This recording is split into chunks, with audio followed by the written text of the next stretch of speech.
Assalamualaikum, bagaimana kabar teman-teman semua? Semoga selalu dalam lindungan Allah dan sehat selalu.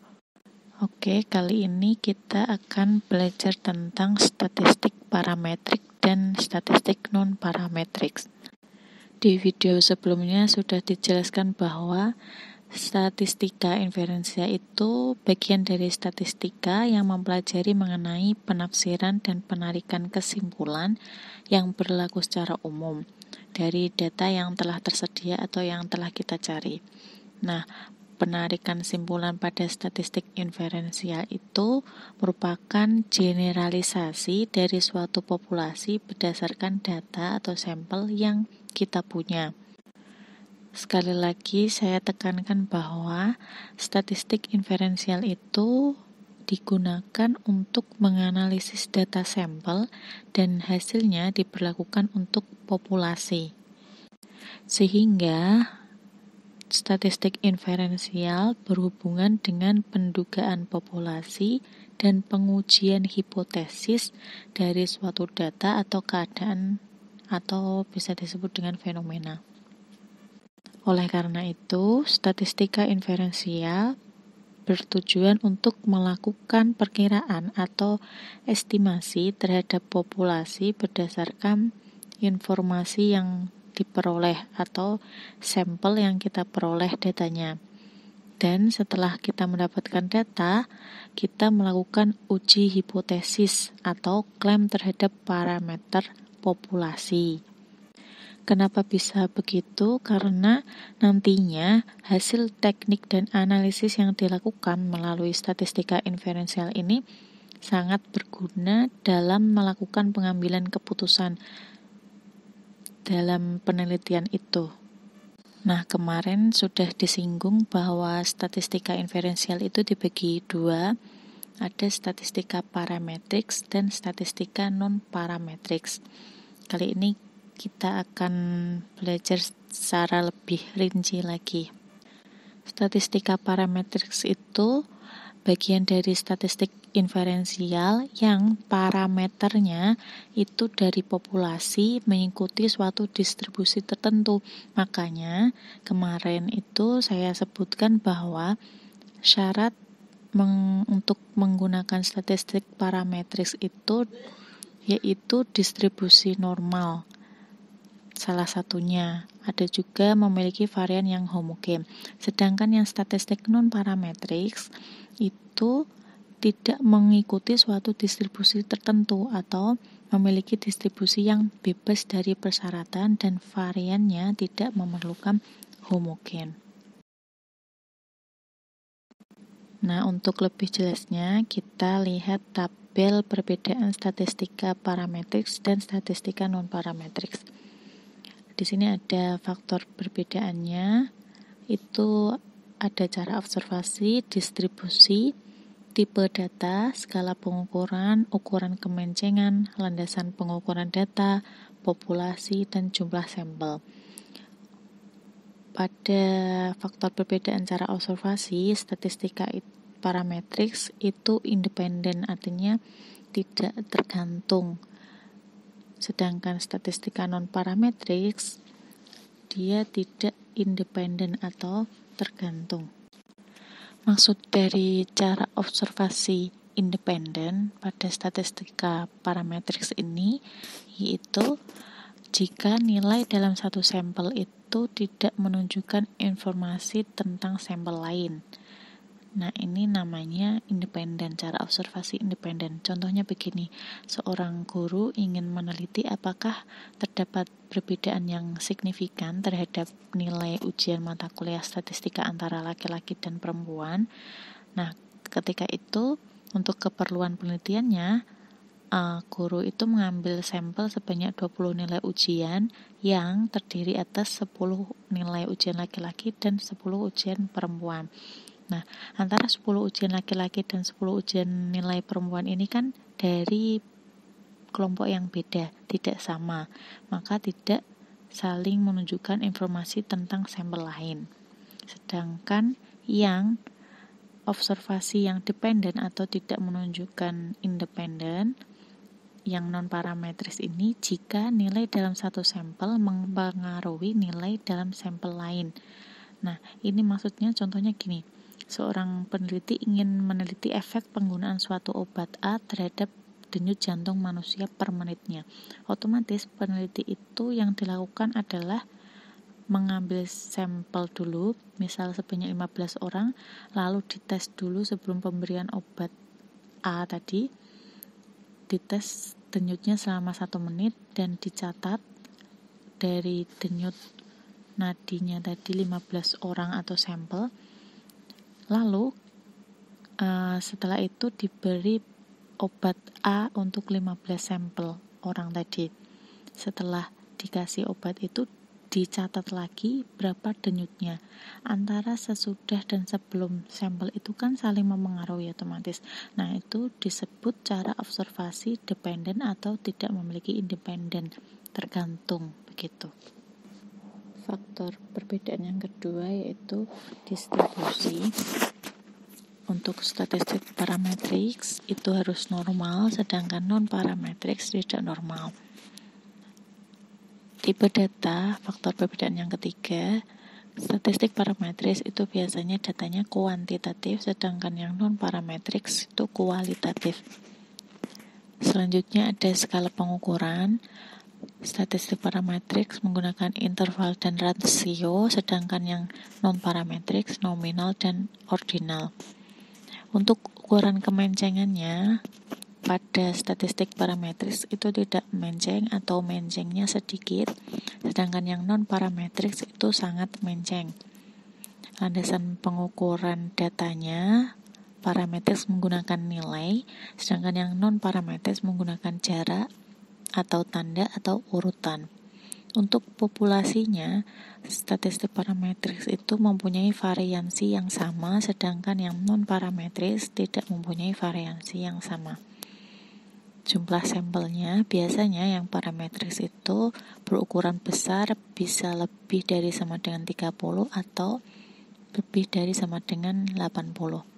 Sedangkan yang non-parametrics itu relatif kecil, kurang dari 30 atau kurang dari 80.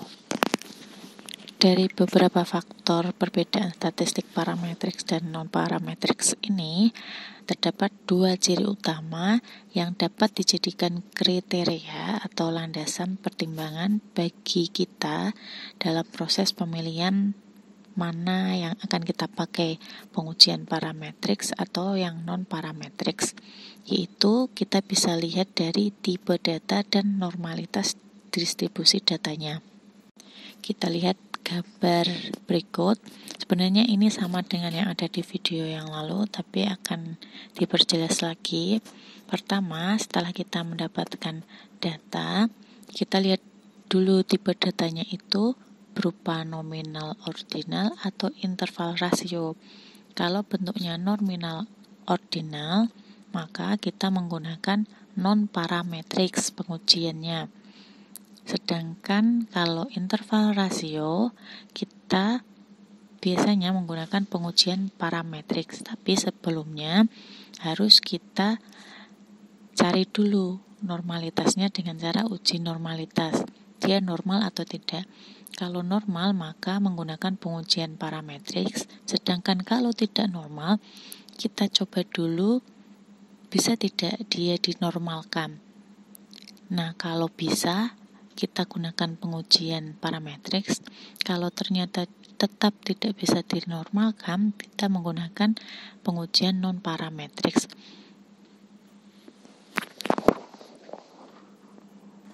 Pasti akan muncul pertanyaan, kenapa kalau hasilnya uji normalitasnya tidak normal, harus melalui dinormalkan atau istilahnya dipaksa normal. Kenapa? Karena pengujian parametrics dan non-parametrics ini kan digunakan untuk menguji hipotesis kita. Nah, pengujian hipotesis itu menggunakan statistik parametrics karena dia lebih powerful.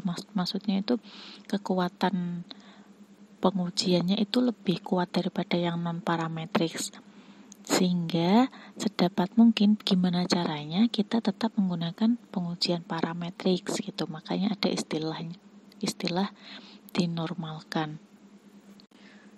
Untuk bagaimana cara menormalkan data yang tidak normal, itu ada 3 cara. Yang pertama, dengan melakukan transformasi data atau melogkan data penelitian. Yang kedua, yaitu membuang atau memangkas observasi yang bersifat outlier. Outlier ini maksudnya, semisal kita mendapatkan angka dari 10 mahasiswa itu angkanya 10, 20, 15, 10, 20, 15, 17, 20, 90, 10. Nah, itu kan rata-rata angkanya itu di bawah 50. Yang paling tinggi itu kan angka 90. Berarti yang angka 90 ini dipangkas, tidak diikutkan dalam pengujian normalitas. Supaya apa? Supaya nanti hasilnya tidak anjlok atau tidak normal. Makanya biar normal itu angka 90-nya dipangkas. Untuk cara yang ketiga yaitu mengubah nilai-nilai outlier ini menjadi nilai-nilai minimum atau maksimum. Maksudnya tadi angka 90 tadi itu dikecilkan menjadi 40 atau setidaknya itu nilainya tidak terlalu ekstrim dengan data-data nilai mahasiswa lainnya, begitu diubah. Nah, itu 3 cara menormalkan distribusi data yang tidak normal. Pengujian hipotesis dengan menggunakan alat analisis statistik parametrics dan non-parametrics ini dilakukan dengan cara menguji beda rata-ratanya. Nah, masing-masing pengujian, baik parametrics dan non-parametrics, pengujian beda rata-ratanya itu beda, sesuai dengan jumlah variabel atau sampel yang akan kita teliti. Bisa dilihat pada tabel pengujian beda rata-rata ini, jika jumlah variabel sampelnya 1 dan dia non-parametric bentuknya data nominal, maka pengujian hipotesis menggunakan chi-square test atau binomial test. Sedangkan kalau datanya ordinal berarti kan pakai non-parametric, itu nanti pengujian hipotesisnya pakai run test. Sedangkan statistik parametricsnya kalau variabelnya 1 maka bisa menggunakan t-test atau z-test. Selanjutnya, jika jumlah variabelnya itu 2 dan independen atau bebas, maka data nominal yang kita punyai yaitu statistik non-parametrics itu menggunakan Fisher exact test atau chi-square test. Sedangkan kalau data yang kita punya itu ordinal, maka bisa menggunakan median test, Mann-Whitney test, Kolmogorov-Smith test, Wetmore-Smith test, gitu. Sedangkan statistika parametrics tetap sama, bisa menggunakan t-test atau z-test. Beda lagi kalau variabel yang kita punya itu 2 berikatan atau berpasangan, saling mempengaruhi. Ini kalau data yang kita punya nominal, maka kita menggunakan MC-Nemer test, sedangkan kalau ordinal kita pakai Sig test, Wilcoxon test. Kalau yang kita punya itu data interval rasio atau statistik parametrics, maka bisa menggunakan t-test. Nah, kalau variabel yang kita punya itu lebih dari 2 independen atau bebas, lebih dari 2, maka kalau datanya nominal kita menggunakan chi-square test, kalau datanya ordinal kita menggunakan median extension test sama Kruskal test. Sedangkan parametricsnya kita menggunakan one way ANOVA, n-way ANOVA. N ini berarti jumlah variabelnya itu ada berapa, disesuaikan. Kalau variabelnya ada 2 berarti 2-way ANOVA, kalau 3 berarti 3-way ANOVA. Selanjutnya ada variabelnya jika lebih dari 2 berkaitan atau berpasangan. Kalau datanya nominal bisa menggunakan Cochrane test, kalau ordinal pakai Friedman test, sedangkan kalau parametrics kita menggunakan repeat measure ANOVA. Jadi memang yang paling penting kita tahu dulu distribusi datanya dia normal atau tidak, supaya kita bisa memastikan kita mau menggunakan parametrics atau non-parametrics. Selanjutnya kita tentukan jenis data yang kita punya.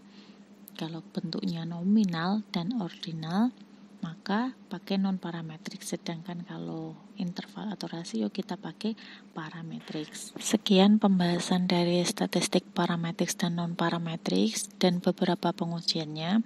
Untuk lebih rincinya lagi, masing-masing pengujiannya bagaimana caranya, itu nanti kita akan pelajari di pertemuan selanjutnya. Tapi tentu saja kita pilih beberapa dari pengujiannya karena ini banyak sekali, kita sesuaikan yang sering digunakan dalam penelitian atau yang familiar digunakan dalam penelitian. Gitu ya. Terima kasih atas antusiasnya kali ini. Semoga dalam keadaan sehat selalu. Wassalamualaikum warahmatullahi wabarakatuh.